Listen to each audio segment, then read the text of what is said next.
Hello students, इस video में हम 11वीं क्लास मैथमेटिक्स में एनसीईआरटी बुक से विविध प्रश्नावली 5 को सॉल्व करते हैं। इसके पहले हम एक वीडियो आपको क्वेश्चन नंबर 1 से लेकर 10 तक के सवालों का हम दे चुके हैं। आज हम 11वां सवाल लगाते हैं। तो आइए पहला 11वां सवाल देखते हैं। यदि a plus I b equal x plus i का whole square upon 2x square plus 1, तो आपको प्रूव करना है कि a square plus B square equal इतना। तो इसे प्रूव करने के लिए हम ऐसा करते हैं, इस पद को पहले हम मानक रूप में लिखते हैं, इसी को लेकर हम चलते हैं। पहले ए बी का मान यहाँ से ज्ञात कर लेते हैं। तो यहाँ जैसा कि a plus I b equal, तो इसका हम होल स्क्वायर कर रहे हैं। a प्लस बी का होल स्क्वायर क्या होगा? X square plus i square plus 2xi, okay, upon 2x square plus 1। तो फिर इसको हम लिख सकते हैं a plus I b equal, ये मान क्या होगा? -1 होगा।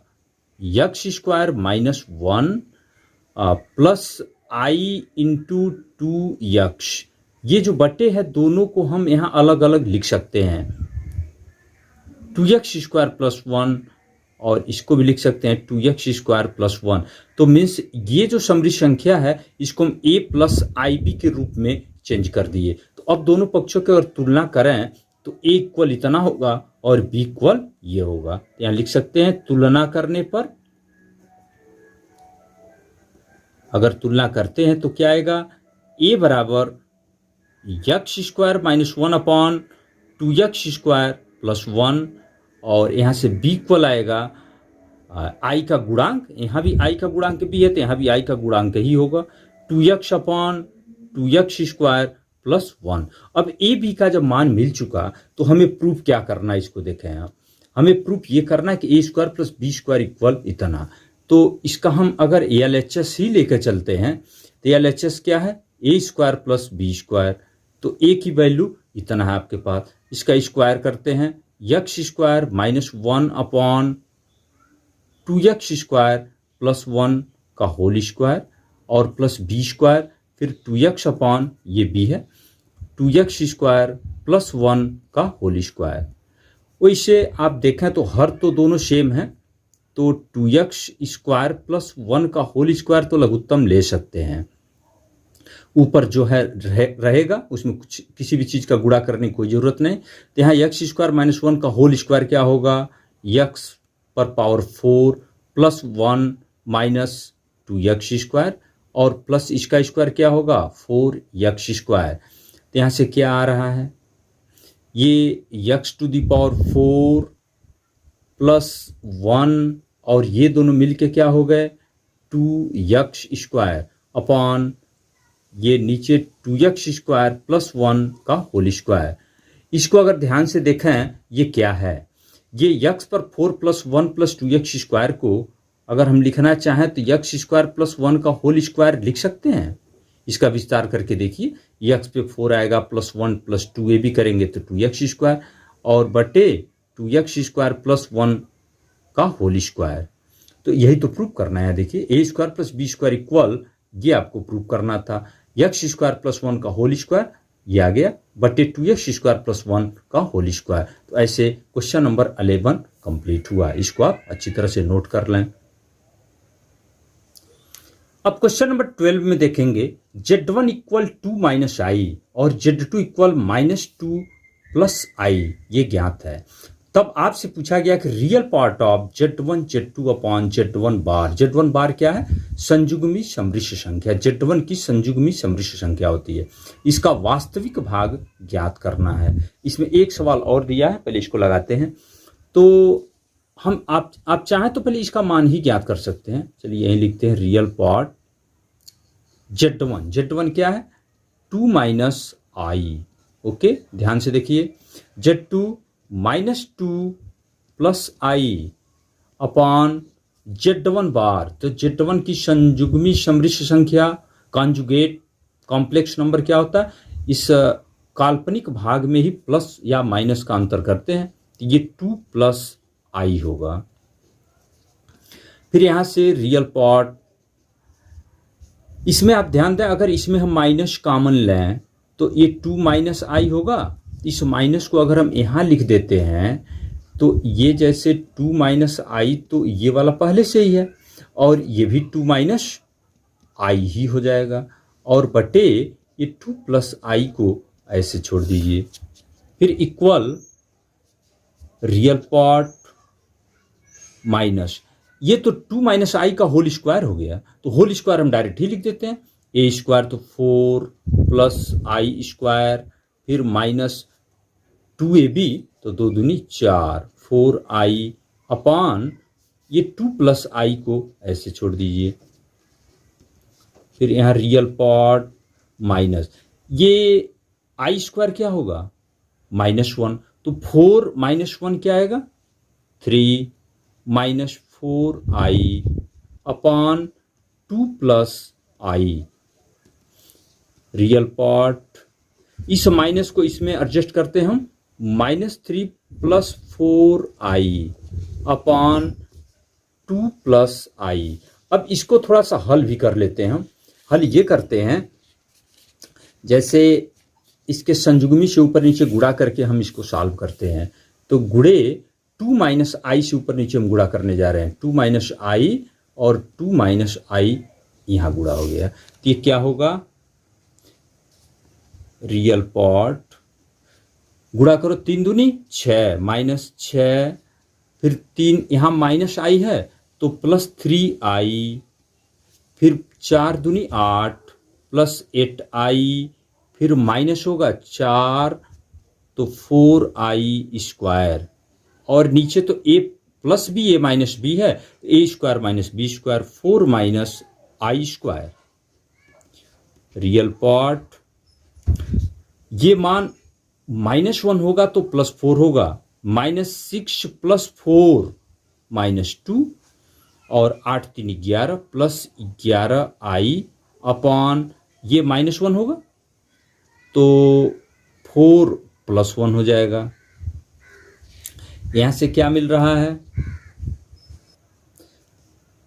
इसको लिख सकते हैं रियल पार्ट ऐसे लिखते हैं -2/5, ये 4 + 1 5 हो गया, प्लस 11/5i। तो अब यह समृद्ध संख्या जो मिली a + ib के रूप में मिल गया, तो इसका रियल पार्ट क्या है, रियल पार्ट यही होगा, ये मान क्या आएगा -2/5। तो आपका क्वेश्चन ये था, जो रियल पार्ट आप इसका मान वास्तविक भाग ज्ञात करना था वो आ गया -2/5। अब इसके सेकंड में इमेजिनरी पार्ट पूछा है 1/z1 इंटू z1 बार, तो इसको सॉल्व करते हैं हम। 1/z1, z1 क्या है आपका, यहाँ देखिए 2 माइनस आई, तो यहाँ लिख दें हम 2 माइनस आई, ओके। और z1 बार को क्या लिखेंगे, तब 2 प्लस आई लिखेंगे। z1 बार ऐसे लिखना आप जानते हैं, इसमें काल्पनिक भाग का चिन्ह बदलते हैं। तो इमेजिनरी माने काल्पनिक भाग, इसका मान ज्ञात करें, a minus B a plus B है तो a square minus B square होगा, ये 4 माइनस आई स्क्वायर। तो इमेजिनरी पार्ट, ये आई स्क्वायर तो -1 होगा, तो 4 + 1 हो गया 5, 1/5। तो इसको हम a + ib के रूप में लिखें तो 1/5 + 0i लिख सकते हैं, a + ib हो गया, b 0 है। तो इस समृद्ध संख्या का, ये जो समृद्ध संख्या 1/5 + 0i है, इसका काल्पनिक भाग इमेजिनरी पार्ट क्या है, 0 है, तो अतः लिख सकते हैं ये मान क्या आ गया 0, ये मान हो गया 0। क्वेश्चन नंबर 13 में ये पूछा कि ये 1 + 2i अपान 1 - 3i दिया है, एक समृद्ध संख्या, इसका मापांक और कोणांक बताना है। तो किसी भी संख्या का मापांक और कोणांक ज्ञात करने के लिए उसको आपको a + ib के रूप में बदलना ही होगा। तो हम इसको a + ib के रूप में चेंज करते हैं। तो कैसे चेंज करते हैं, हर के संयुग्मी से गुणा करना होता है। तो ये हो गया आपका 1 + 2i अपान 1 - 3i, तो हर में 1 - 3i है, तो 1 + 3i अपान 1 - 3i से ऊपर नीचे गुणा होगा, यहाँ +3i, ओके। तो इसका गुणा कीजिए, 1 का गुणा 1 में 1 हो गया, प्लस 1 का गुणा 3 में तो ये 3i हो गया, ये 2 एकम 2 2i, और फिर 3 दूनी 6 6i स्क्वायर अपॉन, ये तो आसान है, a square minus B square होगा 1 स्क्वायर माइनस 3i का होल स्क्वायर। ऊपर सॉल्व करते हैं, ये मान क्या होगा आई स्क्वायर का मान -1, तो ये हो गया -6, तो 1 -6 मिलके यहाँ -5 हम लिख दिए, और 3 2 5, ये भी 5i यहाँ भी हो गया। यहाँ क्या आ रहा है 1 और प्लस 9 होगा, ध्यान दीजिएगा 3 का स्क्वायर 9 होगा, और आई स्क्वायर -1 तो +9 हो गया, तो ये मान क्या आ गया, यहाँ लिखते हैं -5 + 5i अपॉन 10। ओके, ये 10 से भाग देते हैं, 5 दूनी 10, 1/2, और धन यहाँ पर 1/2i। यह एक समृद्ध संख्या है, इसका मापांक और कोणांक बताना है। ओके, तो मापांक का एक फार्मूला है, यहाँ सीधे लिखते हैं मापांक, इसको अगर हम z नाम रख लें, z इक्वल, तो मापांक यहाँ लिखते हैं, मापांक इक्वल जो मॉड z होगा वो क्या होगा, √a² + b स्क्वायर। a कितना है 1/2 और b 1/2 है, तो इसका होल स्क्वायर कर लें, 1/2 का होल स्क्वायर प्लस 1/2 का होल स्क्वायर, हालांकि माइनस है फिर भी ये बर करेंगे तो प्लस ही होगा, √1/4 + 1/4, तो क्या आएगा √2/4 मीन्स √1/2, इसको 1/√2 भी लिख सकते हैं। कोणांक कैसे ज्ञात करते हैं, कोणांक थीटा पहले निकाल, पहले तो आप एक थीटा कोड निकाले, अभी कोणांक नहीं नाम देंगे इसको।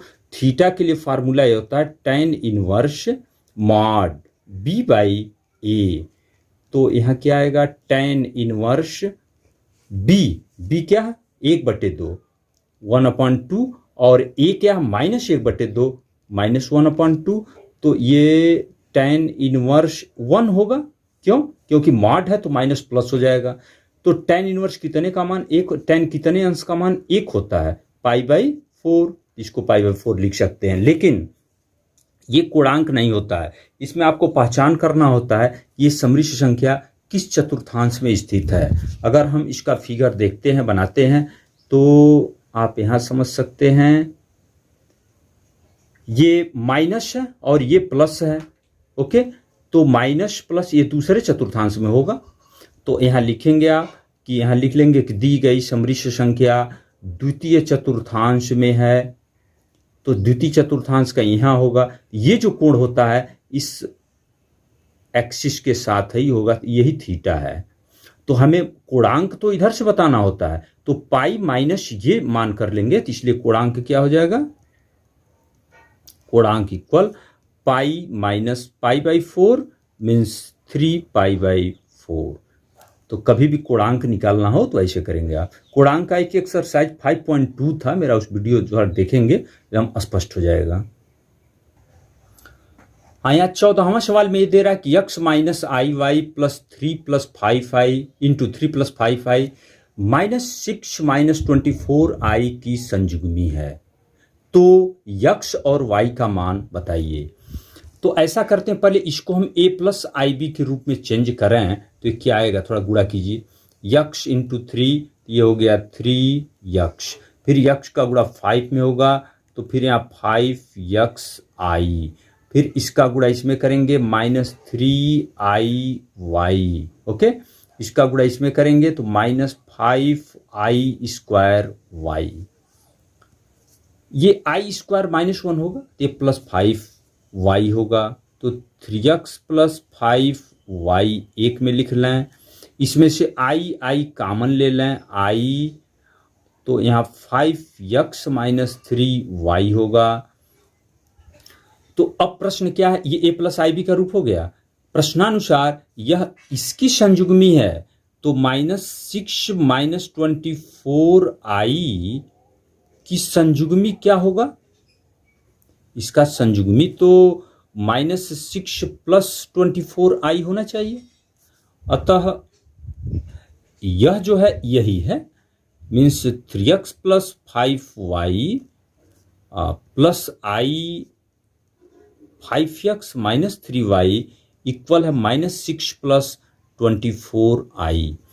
तो अब दो सम्मिश्र संख्याएं बराबर तभी होती हैं जब इनके वास्तविक भाग वास्तविक के बराबर, काल्पनिक भाग काल्पनिक के बराबर। इसलिए तुलना अगर कर दें, यहाँ लिखेंगे तुलना करने पर, तो तुलना करते हैं तो 3x + 5y इक्वल होगा -6 तथा एक यहाँ आएगा 5x - 3y इक्वल 24। अब यह एक युगपत समीकरण मिल रहा है। आप सभी लोग इस दोनों युगपत समीकरण को हल करना जानते हैं क्लास 8 में, क्लास 9 में। उसके हिसाब से आप इसको हल करके इसका मान x और y का मान खुद निकाल लेंगे। क्या होगा, ये जो भी आता है ये आंसर होगा। इसके बाद आपको पूरा करना है। अब क्वेश्चन नंबर 15 में ऐसे बोल रहा है, यह एक समरी संख्या दी गई है, इसका मापांक बताना है। तो मापांक ज्ञात करने के लिए सबसे पहले क्या करना होगा, इसको a + ib के रूप में चेंज कीजिए। तो हम इसको पहले सरल करते हैं। सरल करना है तो 1 लॉसर लीजिए, 1 - i 1 + i का लॉसर ले लीजिए। ओके, इसका गुणा इधर कर लें, 1 + i का होल स्क्वायर, फिर माइनस, ये हो गया 1 - i का होल स्क्वायर, इसका गुणा इसमें होगा। इसको आप सॉल्व भी कर सकते हैं। क्या आएगा, यही सॉल्व कर देते हैं। इसका होल स्क्वायर कर लें, a² प्लस यहाँ क्या आएगा b² i², फिर प्लस 2ab 2i, फिर माइनस यहाँ क्या होगा फिर a - b का whole square, a² 1 plus i² minus 2i upon, नीचे तो वर्गांतर नियम लगा सकते हैं, तो 1 - i² होगा। फिर यहां से लिखते हैं बराबर, क्या आएगा इसमें, ये i² कितना होगा -1 होगा, तो -1 और ये 1 कैंसिल हो जाएगा, तो यहां केवल 2i बचेगा। फिर इसी तरह से ये जो -1 होगा ये भी इस 1 से कटेगा, तो ये -2i और ये -2i मिलके फिर +2i यहां होगा। ओके, अपॉन ये 1 + 1, तो ये हो गया 4i अपॉन 2, मीन्स क्या हो गया 2i। इसको हम a + ib के रूप में लिखें तो 0 + 2i लिख सकते हैं। अब a + ib हो गया, इसका मापांक बताना था आपको, तो मापांक क्या होगा, इसलिए मापांक बराबर √a² + b² लिखते हैं, तो 0 का स्क्वायर प्लस 2 का स्क्वायर, तो क्या होगा √4 मीन्स 2, तो इसका मापांक 2। क्वेश्चन नंबर 16 में ये बोल रहा है x + iy का whole cube equal u + iv।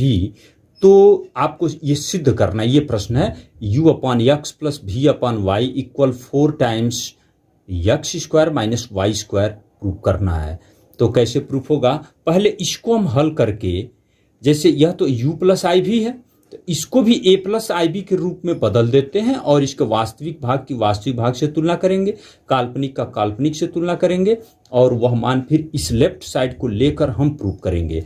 तो अभी हम काम ये करना है, यहाँ a + b का होल क्यूब का फार्मूला लगाने जा रहे हैं। तो यहाँ से हम लिख सकते हैं this implies a³ x³ plus, जैसे a + b का होल क्यूब लगा रहे हैं, a³ प्लस b³ तो i³ y³ प्लस सूत्र क्या होता है 3ab 3xa into b iy और इंटू क्या होता है plus a + b x + iy equal u + iv पहले से ही है, a³ + b³ + 3ab a + b, ये फार्मूला हो गया। दिस इम्प्लाइज यहाँ से फिर देखिए x³, यहाँ i³ का मान क्या होता है -i, ये आप पढ़ चुके हैं, प्लस यहाँ 3xy i, इसका गुणा अगर इसमें हम करें इसमें,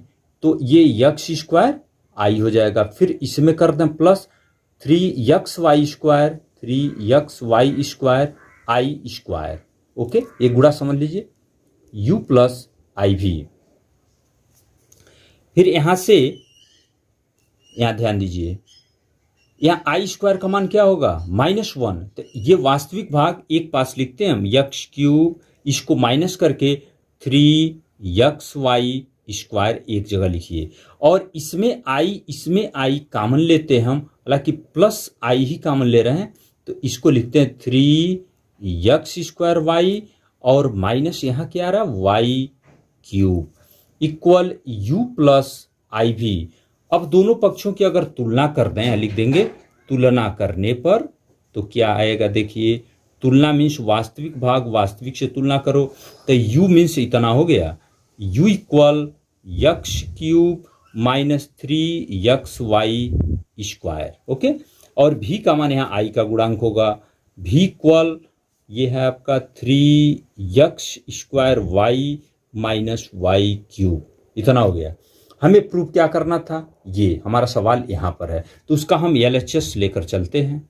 LHS क्या है वहाँ, u by X plus v by Y, इसको कितना दिखाना होगा, ये जो दिया है 4 times X square minus Y square.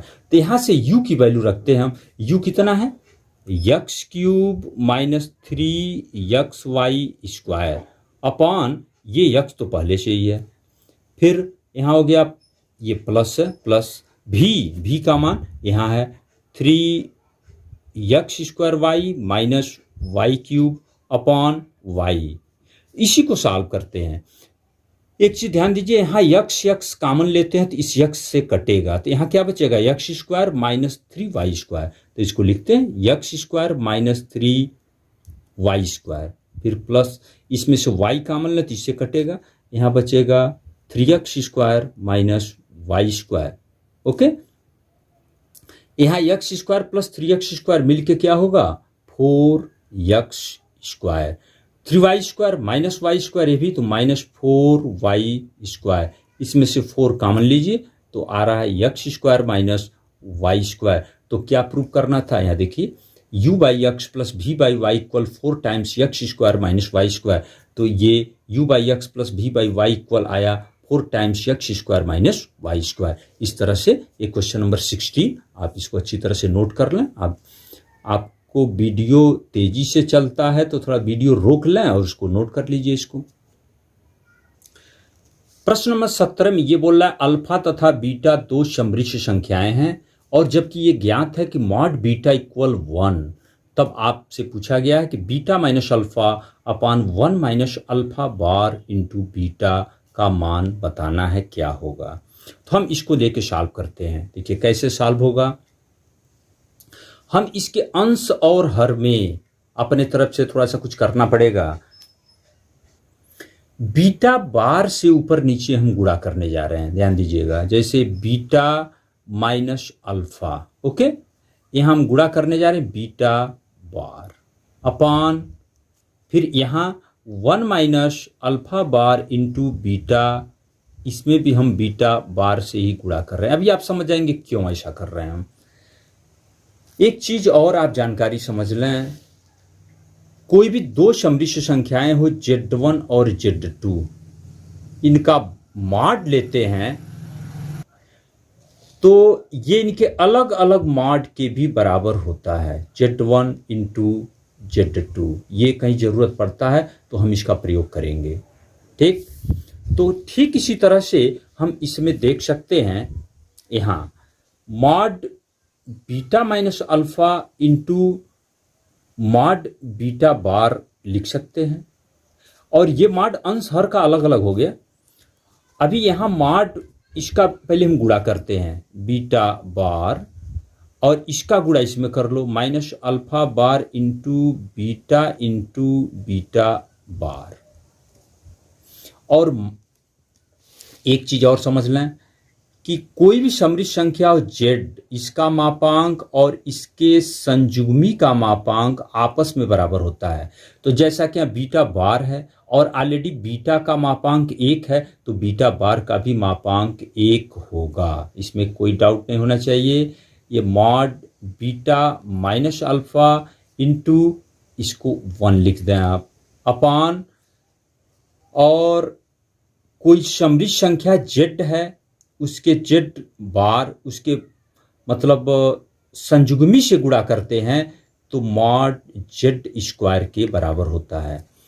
तो यहाँ मॉड बीटा माइनस मॉड नहीं सॉरी बीटा बार माइनस अल्फा बार, इसको हम क्या लिखेंगे, मॉड बीटा का होल स्क्वायर ही लिख सकते हैं। ये मॉड पहले से ही है। अब यहाँ हो गया आपका, यही देख लें, इक्वल क्या मिल रहा है यहाँ से, ये तो 1 हो गया, छोड़ दीजिए, बीटा माइनस अल्फा अपॉन ये क्या मिला, बीटा बार माइनस अल्फा बार, बीटा बार माइनस अल्फा बार, क्योंकि इसका मान क्या हो गया, मॉड बीटा ऑलरेडी 1 है, बीटा माइनस अल्फा अपॉन एक फार्मूला और है, कोई दो समृद्ध संख्याएं हो Z1 और Z2, इनके बार का मापांक अलग अलग हो तो Z1 माइनस Z2 का जो संयुग्मी होगा इसके मापांक के ही बराबर होगा। तो फिर इसको हम ऐसे लिख सकते हैं, मॉड बीटा माइनस अल्फा, एक ही बार यहाँ लिख सकते हैं, इसका संयुग्मी हो गया, ठीक। और अभी फिर इसका प्रयोग करें हम, किसी समृद्ध संख्या जेड है और उसकी संयुग्मी का मापांक बराबर है, तो ये मॉड बी माइनस अल्फा हो या इसके संयुग्मी बी माइनस अल्फा का बार मीन्स अंश में जो है बीटा माइनस अल्फा, इसका मापांक इसका संयुग्मी है, तो ये दोनों फिर आपस में बराबर ही होगा, इसका मान क्या आएगा, 1 आएगा। ध्यान दीजिए, हम क्या किए, बीटा बार से ऊपर नीचे गुणा किए, यहाँ पर अलग अलग इनके मापांक बराबर होते हैं तो ऐसे लिख लिए, फिर यहाँ इसका गुणा हम कर लिए, बीटा इंटू बीटा बार, ये मॉड बीटा का स्क्वायर, इसका मान 1 है, इसको हम छोड़ दिए, नहीं लिखे यहाँ, और इसको ऐसे लिखे और ये दोनों ऑलरेडी बराबर होते हैं, इसका मान 1 आ गया। क्वेश्चन नंबर 18 में दे रहा 1 minus I to the power X equal to the power X दिया है, तो आपसे क्वेश्चन ये पूछा गया इसके नॉन जीरो मूलों की संख्या बताना है। ऐसे कितने मूल होंगे जो शून्य नहीं हैं, तो हम सभी मूलों को ज्ञात करते हैं और उसमें गिन लेते हैं कितने मूल ऐसे हैं जो जीरो नहीं हैं। तो फिर यहाँ मॉड 1 माइनस आई का मीनिंग क्या हो गया, अंडर रूट क्या होगा, 1 स्क्वायर प्लस माइनस 1 का स्क्वायर, और ये होल पर पावर यक्स है तो यक्स लिखिए इक्वल 2 पे पावर यक्स, ये क्या होगा, 1 का स्क्वायर 1 माइनस 1 का स्क्वायर 1 ही होगा, ये अंडर रूट 2 पर पावर यक्स इक्वल 2 पे पावर यक्स, इसको हम ऐसे लिख सकते हैं, इसको 2 पर पावर यक्स बाई 2 इक्वल 2 पे पावर यक्स। जब दो पद ऐसे हों, दो पक्ष ऐसे हों जिनके आधार बराबर हैं तो ऑलरेडी घातांक भी बराबर होंगे, तो this implies x by 2 equal x होगा, तो फिर this implies x equal 2 x होगा। फिर यहाँ से दिस इम्प्लाइज क्या मिलेगा, अगर हम इसको इधर पक्षांतरित कर दें तो यक्स बराबर क्या आ गया, 0। तो हम क्या प्राप्त किए, इस समीकरण के मूल हम प्राप्त किए यक्स इक्वल 0।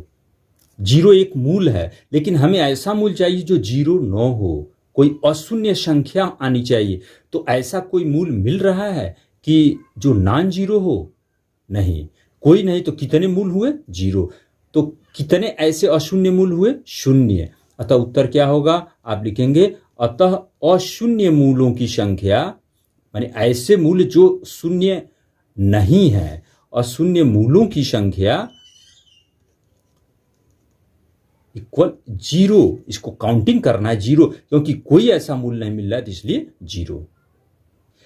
क्वेश्चन नंबर 19 में दिया a plus I B C plus I D E plus I F G plus I H equal a plus I B. तब आप अपनी किताब में देख लें, कुछ सिद्ध करने को दिया है, तो हम ऐसा करते हैं, दोनों पक्षों का मॉड लेते हैं, यहाँ लिख लें, दोनों पक्षों का मापांक लेने पर, क्योंकि दोनों पक्ष बराबर हैं तो दोनों के मापांक भी बराबर होंगे। तो इस पूरे पद को एक बार मॉड में यहाँ लिख दें, क्या लिखेंगे, a plus I B C plus I D E plus I F G plus I H equal mod a plus I B. तो इसका मापांक लेते हैं, मॉड लेते हैं, तो जब इनटू है तो अलग अलग मॉड लिख सकते हैं। This implies A plus I B इसका मॉड, फिर इसका mod C plus I D, फिर इसका mod E plus I F, फिर इसका mod G plus I H equal इसका मॉड तो आप यहीं लिख लें, A square plus B square होगा। इसका मॉड क्या होगा, अंडर रूट ए स्क्वायर प्लस बी स्क्वायर। इसका mod under root C square plus D square. इसका मॉड होगा under root e square plus f square, ये बात समझ रहे होंगे आप, under root g square plus h square equal under root ए square plus B square. अब दोनों पक्षों का अगर हम वर्ग करते हैं, वर्ग करने पर तो ये सभी करड़ियाँ समाप्त हो जाएंगी और ये आएगा a square plus B square, c square plus D square, e square plus f square, g square plus h square equal a square plus B square. और यही आपसे प्रूव करने को कहा गया था अपनी किताब में। देखें, यदि इतने बराबर ए प्लस आई भी दिया है तो आपको ये प्रूव करना था। हम क्या किए, दोनों पक्षों का मॉड लिए। ओके, ये जब इनटू है, कितनी भी समृद्ध संख्याएं गुणनफल में हो तो सबका मापांक अलग अलग होगा इक्वल, तो इनके सबका मापांक वास्तविक भाग प्लस काल्पनिक भाग के वर्गों का योग होता है। इस तरह से वर्ग किए तो ये प्रूफ हो गया। ऐसे एक लास्ट क्वेश्चन 20 नंबर और बचा, उसको भी देख लेते हैं। लास्ट क्वेश्चन 20 नंबर दिया, 1 plus I upon 1 minus I whole to the power Yama equal 1। यहाँ यम का न्यूनतम पूर्णांक मान बताना है, तो इसको हम ऐसे सॉल्व करते हैं। दिस सिंपलाई देखिए, हम पहले इसको ए प्लस आई बी के रूप में लाना चाहते हैं, तो 1 प्लस आई अपॉन 1 माइनस आई, इसके हर का संयुग्म परिमेयकरण कर लो। 1 प्लस आई इससे गुणा करते हैं, whole to the power Yama equal 1। तो ऊपर तो 1 प्लस आई का होल स्क्वायर होगा, होल स्क्वायर करते हैं, 1 square plus i square plus 2ab means 2i upon a square minus B square होगा, तो 1 स्क्वायर माइनस आई का स्क्वायर, यहाँ होल पर पावर यम इक्वल 1 होगा। वैसे आई स्क्वायर का मान क्या होता है, -1 होता है, और प्लस 2i अपॉन यहाँ हो गया 1 प्लस, ये भी +1 होगा, क्यों, क्योंकि आई स्क्वायर -1 होगा, यम इक्वल 1। यहाँ 1 से 1 कट गया, तो फिर यहाँ 2i बटे भी 2 है, तो 2 से 2 कट के मीन्स क्या हो गया, आई पर पावर यम इक्वल 1। एक चीज आप समझ लें, आई का थोड़ा सा प्रॉपर्टी क्या होता है, आई टू द पावर 4 हो, आई टू द पावर 8 हो, आई टू द पावर 12 हो, ये सब मान क्या होता है, 1 होता है। जब आई पर 4 के गुणज में घात होता है तभी 1 होगा। तो यहाँ से मीन्स यम का पॉसिबल मान क्या हो सकता है, 4 हो सकता है, 8 हो सकता है, 12 हो सकता है, इस तरह से मान हो सकता है। लेकिन आपसे पूछा गया था इसमें सबसे न्यूनतम पूर्णांक मान क्या होगा, तो क्या मिल रहा है, 4। अतः उत्तर क्या हो जाएगा, यहाँ लास्ट में आप आंसर लिख लेंगे। अतः यम का न्यूनतम पूर्णांक मान क्या होगा, 4। तो ऐसे क्वेश्चन नंबर 20 कंप्लीट। इस तरह से हम लोग ये चैप्टर 5 भी लगभग ये पूरा कंप्लीट किए। समृद्ध संख्याएं और द्विघाती समीकरण को हम पूरा किए।